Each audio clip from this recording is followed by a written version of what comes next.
국내 증시가 급락세를 이어가며 코스피 8,000선, 코스닥 900선이 붕괴됐습니다.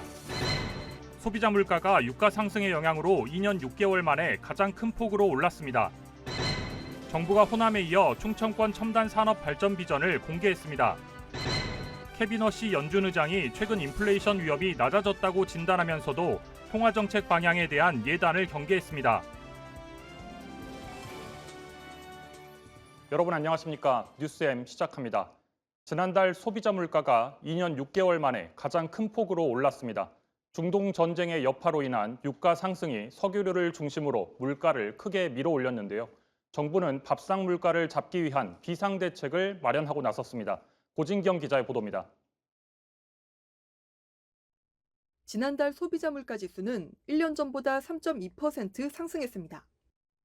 지난 2023년 12월 이후 가장 큰 상승폭으로 5월에 이어 2달 연속 3%대 오름세입니다.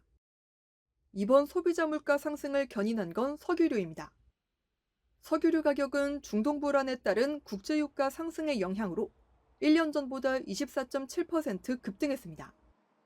특히 경유는 33.7% 오르며 2022년 7월 이후 가장 크게 뛰었고 휘발유도 23.1% 상승했습니다. 신제품 가격이 인상된 영향으로 컴퓨터와 대형 승용차 가격이 오르며 공업제품 물가는 4.4% 상승했습니다. 밥상 물가도 다시 들썩였습니다. 생활 물가는 3.4% 상승하며 2년 2개월 만에 가장 큰 폭의 오름세를 보였고 농축수산물은 3.2% 뛰었습니다. 정부는 석유 최고가격제로 6월 소비자 물가 상승률이 0.4%포인트 낮아지는 효과를 본 것으로 추산했습니다. 최고가격제를 시행하지 않았다면 물가가 3.6% 올랐을 거란 의미입니다. 그러면서 지난달 말 최고가격이 조정된 만큼 앞으로는 석유류 가격이 내려갈 것으로 예상했습니다. 최고 가격제 하락한 부분만큼 이번 달에 석유류 가격이 하락하고 또 그걸로 인해서 소비자 전체 물가도 적어도 다른 부분에 큰 변동이 없는 한 하락은 예상하고 있습니다. 정부는 하반기 물가를 3% 이내로 관리하기 위해 민생 물가 안정 대책을 본격적으로 추진합니다. 당장 이달부터 역대 최대 규모의 농축수산물 할인 행사를 실시하고 계란 2억 개를 추가로 수입해 가격 상승 요인을 최소화한다는 방침입니다. 또 가격 강세가 이어지고 있는 돼지고기와 고등어 등에 대해서는 납품 단가를 인하하고 공급을 확대할 계획입니다. 매일경제TV 고진경입니다. 정부가 3대 메가 프로젝트의 지역별 청사진을 공개하는 국민보고회를 이어가고 있습니다. 광주에 이어 이번에는 충남 아산에서 충청권 첨단 산업 발전 비전을 공개했는데요.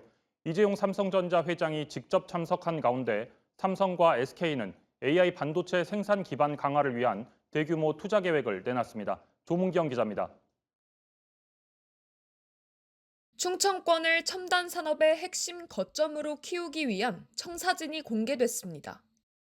오늘 충남 아산에서 열린 국민보고회에서 공개된 투자 규모는 모두 392조 원. 삼성과 SK도 고대역폭 메모리, HBM과 첨단 패키징을 중심으로 충청권 투자 계획을 내놨습니다. 특히 보고회에는 이재용 삼성전자 회장이 직접 참석해 충청권 투자 의지를 내비쳤습니다.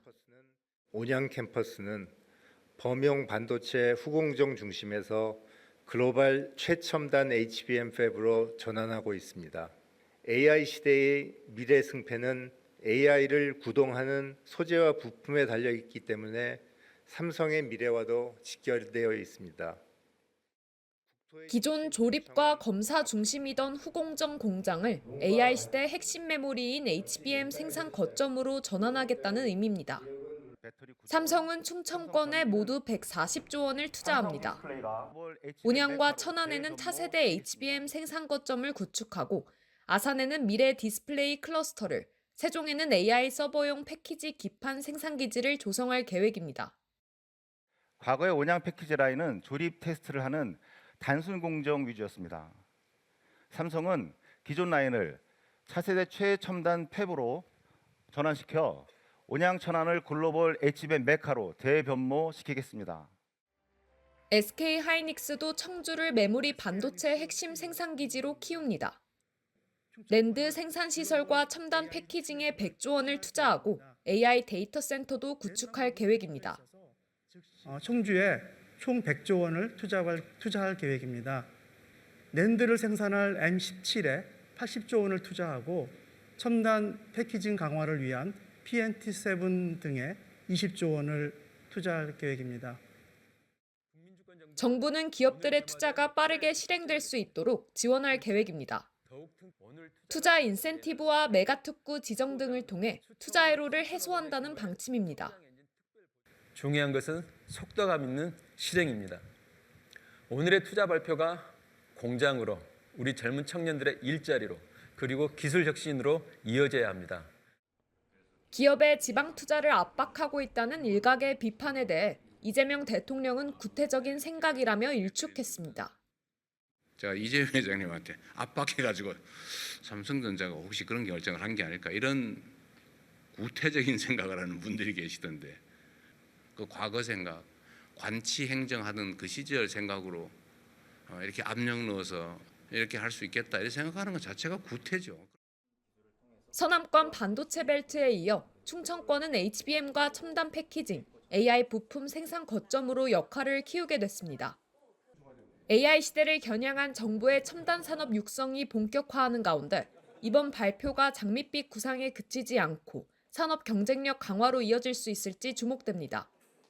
매일경제TV 조문경입니다.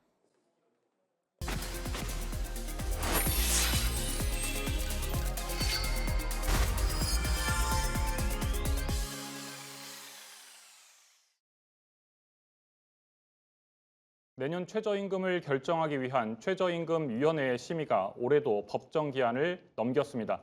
현재 시간당 320원인 최저임금의 인상폭을 놓고 노동계와 경영계의 목소리가 엇갈리고 있습니다. 노사는 간격을 더 좁히기 위해서 오늘도 논의를 이어갔습니다. 반복되는 최저임금 문제를 놓고 제도 개편의 목소리도 나오고 있습니다.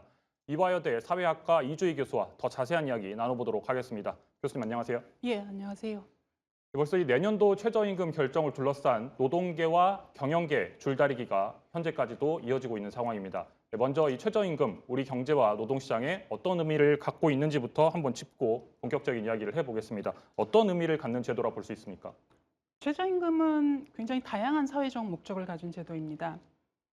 가장 중요한 거는 아무래도 노동자의 소득 보장과 불평등 개선이라고 할 수 있는데 저임금 노동시장은 항상 이 공급이 수요보다 많거든요. 그래서 노동자가 적절한 교섭력을 결여하기 쉽습니다. 이런 노동자들한테 공정한 임금 지급을 가능하게 해주는 어떤 면에서는 굉장히 핵심적인 노동 기준이라고 볼 수 있습니다. 특히 한국처럼 단체 협약 적용률이 낮은 국가에서는 거의 유일하게 저임금 노동자의 임금 교섭력을 높일 수 있는 수단입니다. 또 동시에 노동 공급 차원에서 순효과도 있습니다. 지나치게 낮은 임금은 노동 의욕을 꺾고 이 복지나 친지한테 의존하게 만들 수 있습니다.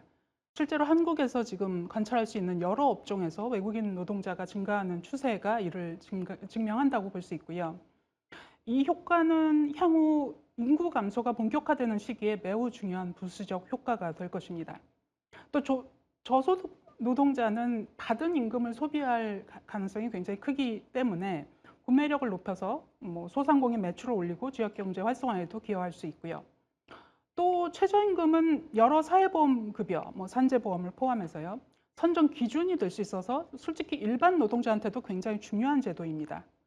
또 정부 재정지원 일자리 사업의 인건비 산정 기준이기도 한데요. 이런 사업에는 보통 취약계층 노동자가 많습니다. 따라서 이들이 그 소득 수준을 올려준다는 것은 굉장히 소득 격차를 줄일 수 있는 누진적 효과를 기대할 수 있게 해주는 거거든요. 또 마지막으로 그 최저임금 미만 노동자 비중이 여성이 훨씬 더 많습니다. 남성의 2배 가까이 되는데 성별 임금 격차를 줄이는 굉장히 중요한 수단으로서 해외에서는 주목받고 있습니다. 네, 이어서 노사 간에 주장하고 있는 이 내용들도 한번 살펴보도록 하겠습니다. 중소기업 중앙회 조사에서는 최저임금이 감내하기 어려운 수준으로 오르면 채용을 줄이겠다라고 하는 이 중소기업과 소상공인들이 절반을 넘었습니다. 경영계가 우려하는 이 고용 감소의 가능성은 어느 정도라고 보십니까? 예, 중소기업 중앙회 조사 결과 최저임금이 감내 수준 이상으로 인상된 경우에 신규 채용이나 이제 인력 감원을 고려하겠다는 응답이 나타난 건 사실입니다. 근데 이제 그 감내 수준이 무엇인지 모른다면 큰 의미를 찾기는 좀 어렵지 않을까 여겨지고요. 적어도 최저임금 인상이 곧바로 고용 감소로 이어진다는 실증적 증거는 아닙니다. 실제로 이 아주 오랜 기간 국내는 물론이고 해외 학자들이 최저임금과 고용 간 관계를 분석해 왔는데요. 지금까지 나타난 바는 일정한 경향성이 없다는 겁니다. 어떤 연구에서는 고용을 줄였고 어떤 연구에서는 영향이 없었고 뭐 어떤 연구에서는 심지어 약간 늘어난 경향도 보여주고 이거는 최저임금과 고용 감소 간에 유의미한 인과관계가 없다는 걸 의미할 수 있는 거거든요. 그리고 최저임금의 주류 연구자, 그러니까 주류 최저임금 연구자들도 최근에는 고용 효과가 있더라도 과거에 생각했던 것보다 훨씬 적거나 제한적일 수 있다고 판단하고 있습니다. 이게 기업으로서 어려움을 토로하는 거는 정말 이해할 수 있는 사실이지만 보통 이윤으로부터의 소비와 소득으로부터의 소비 수준을 우리가 비교할 수 있는데 소득으로부터의 소비 수준이 훨씬 더 높습니다. 그러니까 최저임금은 사회 전체의 소비를 증가시켜서 이런 총수요의 증가를 통해서 총투자 및 전체 고용 수준을 높일 수 있는 거죠. 이게 저는 최저임금 인상이 왜 그렇게 일방적으로 고용을 줄이지만은 않는가를 설명해 주는 현상이라고 보고 있고요. 캘리포니아 주에서는 실험적으로 패스트푸드 노동자의 최저임금을 $20까지 올린 적이 있습니다. 그 다음에 과연 고용이 줄어들 것인가를 굉장히 면밀하게 검토했는데 일부는 매장 폐업까지도 예상했습니다. 왜냐하면 굉장히 급격한 최저임금 인상이었기 때문에 그렇습니다. 그런데 버클리 소재 캘리포니아 대학교와 하버드대 연구진 등은 임금이 크게 올랐고 그렇지만 고용 감소는 통계적으로 거의 확인되지 않았다고 보고했습니다. 아직 논쟁 중이긴 하지만 이 역시 최저임금이 일방적으로 고용 감소를 유도한다는 그런 전제는 확인되지 않음을 보여준다고 할 수 있습니다. 네, 이어서 지금 들어온 속보 내용들 먼저 한번 전해드리면서 짚어보겠습니다. 최저임금위원회가 오늘 오후 3시부터 최저임금위원회 심의를 이어가고 있습니다. 심의에서 3차 수정안이 이제 조금 전에 나왔는데 3차 수정안 결과를 보면 경영계에서는 11,800원을 제시를 했습니다. 그리고 근로자 측에서는 노동계에서는 11,800원을 제시를 했습니다. 그러니까 2차 수정안으로 제시했던 내용에 비교하면 약 100원 정도를 내린 겁니다. 그리고 사용자 측은 1,390원을 제시를 했습니다. 기존 2차 수정안과 비교해서는 30원을 양보한 수준입니다. 일단 이 3차 수정안까지 직전에 이제 나온 상황인데 이 3차 수정안을 봤을 때는 좀 협상의 가능성이 좀 더 커졌다 이렇게 봐야 될까요? 1, 2차보다는 나아진 것 같습니다. 예, 간격이 조금 들었다고 볼 수는 있는데 굉장히 미미하고요. 뭐 어차피 뭐 공익위원들의 뭐 거수를 통해서 결정되지 않을까 생각됩니다. 네, 보면 양측의 격차가 2차까지 보면 1,540원이었는데 이제 격차가 조금 줄었습니다. 100원, 30원씩 이렇게 양보를 하면서 130원을 양보했기 때문에 현재는 이제 1,410원의 격차가 나고 있는 상황입니다. 양측의 입장이 좀 좁혀지는지 좀 추이를 또 살펴봐야겠습니다. 네, 이어서 다음 노동계 기존의 이제 주장들도 살펴보도록 하겠습니다. 노동계는 임금 인상이 소비로 이어진다면 경제에 도움이 된다 이러한 주장을 계속 펼쳐오고 있는 상황입니다. 이 효과는 얼마나 기대를 할 수 있을 것이라고 보십니까? 예, 그런 효과는 물론 업종별로 또 지역별로 다르게 나타날 수는 있지만 아까 말씀드렸던 대로 고용 효과가 일관적이지 않다는 점이 그런 효과가 분명히 있다는 걸 방증해 주는 것이고요. 말씀드렸던 대로 저임금 노동자의 한계 소비 성향이 훨씬 높기 때문에 저는 경제적 총수요 증진을 통한 경제 활성화에도 크게 기여할 수 있다는 점을 우리가 완전히 제외할 수 없다고 생각합니다. 그리고 그 기업이 생계비를 임금으로 지급하지 못한다면 그 부담의 일부는 가족이나 복지 지출로 메꿔줄 수밖에 없는데 그러니까 낮은 임금은 거기서 멈추는 게 아니라 결국 사회와 납세자가 함께 부담하게 될 수도 있습니다. 그러니까 최저임금 논쟁은 저는 이게 기업의 부담 비용이나 고용의 문제가 아니라 그러니까 인간다운 삶에 필요한 비용을 누가 부담할 것인가에 대한 어떤 사회적 선택의 문제임을 우리가 인식해야 한다고 생각합니다. 그리고 이어서 이 최저임금위원회가 내년도 최저임금에 대해서 업종별 구분 없이 적용하기로 했습니다. 그러니까 업종별 차등 적용 요구가 무산된 건데 이 경영계가 매년 이를 요구하는 이유가 있을 텐데 교수님께서는 이 차등 적용에 대해서 좀 필요하다고 보십니까? 거의 연례 행사가 된 것 같은데요. 그 업종별 차등 적용 논의는 일부 영세 업종이 굉장히 부담이 될 것이다라는 문제의식에서 반복적으로 제기되고 있습니다. 그런데 구체적으로는 특정 업종에 더 높은 최저임금을 적용하는 경우는 많지만 더 낮은 최저임금을 적용하는 사례는 거의 찾을 수가 없습니다. 이 업종별 차등이 발생하는 방식에는 두 가지가 있는데요. 먼저 최저임금이 없는 국가들이 있습니다. 우리는 생각하기에 이런 제도가 왜 없냐라고 생각하실 수 있지만 이 나라들은 저임금이 없는 국가이기 때문입니다.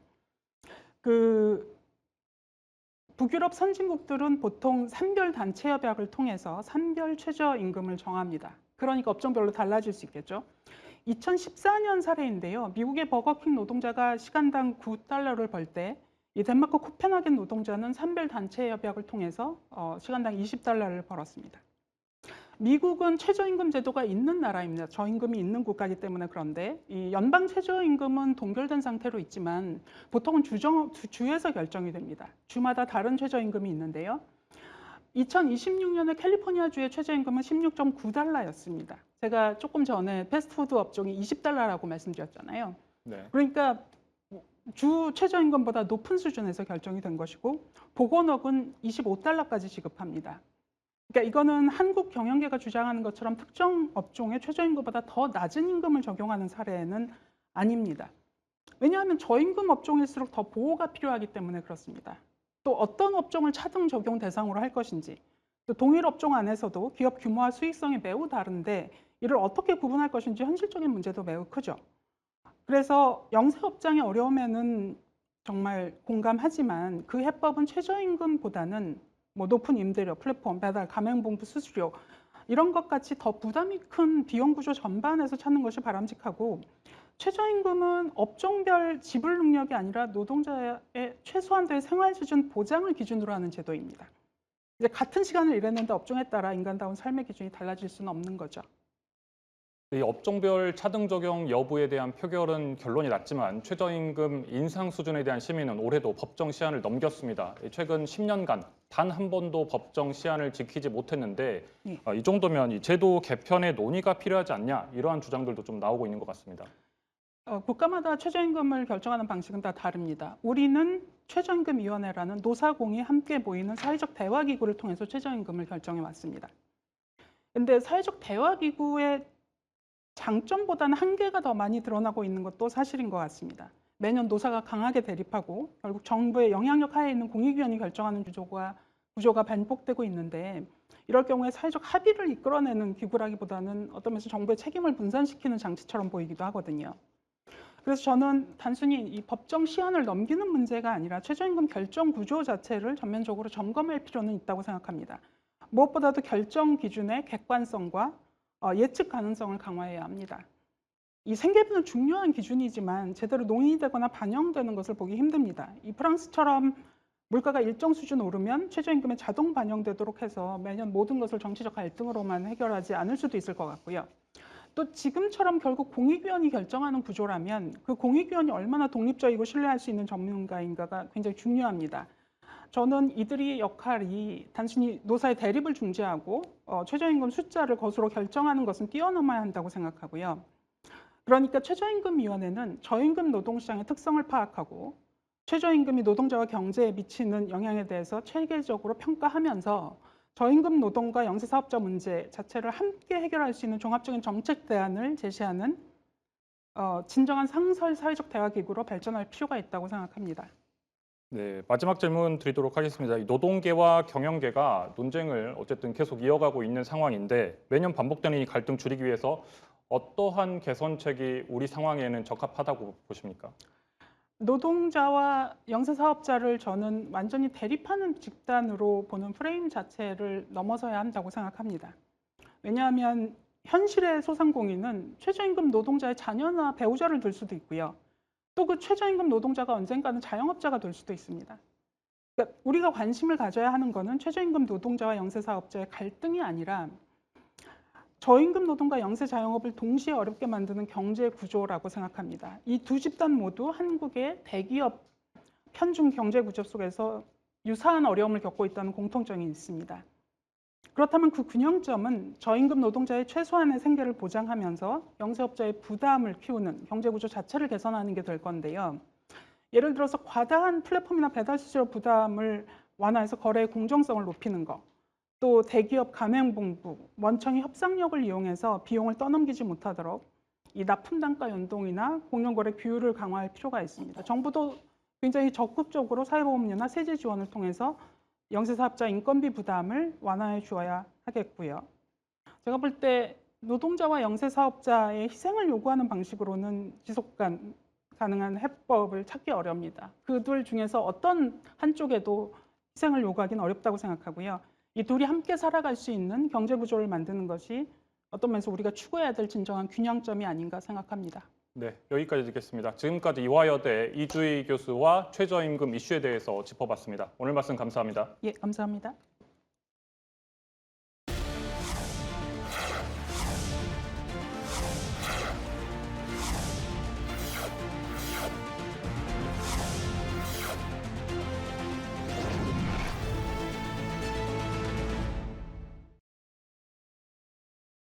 케빈 허시 미국 연방준비제도 의장이 최근 인플레이션 위험이 낮아졌다고 진단하면서도 통화정책 방향에 대한 예단을 경계했습니다.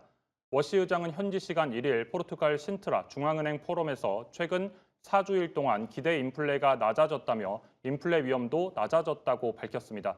다만 물가가 너무 높다며 물가 안정 의지를 강조했고 이번 달 FOMC 회의에서의 금리 방향을 묻는 질문에는 답변을 거부했습니다. 트럼프 대통령의 금리 인하 요구에 대해서는 우리는 독립적인 중앙은행이라고 선을 그었습니다. 다음은 전국 뉴스인 네트워크 365입니다. 울산 울주군이 AI 교육센터를 개관하고 주민 맞춤형 AI 교육 서비스를 시작했습니다. 충청남도가 올해 상반기 공동근로복지기금 사업에 도내 11개 법인이 선정돼 정부 지원금 29억 6천여만 원을 확보했다고 밝혔습니다. 대구시가 국토교통부로부터 스마트도시 특화단지로 지정돼 수성 알파시티 일대를 혁신기술 실증 거점으로 조성합니다. 뉴스를 마칩니다. 시청해주셔서 고맙습니다.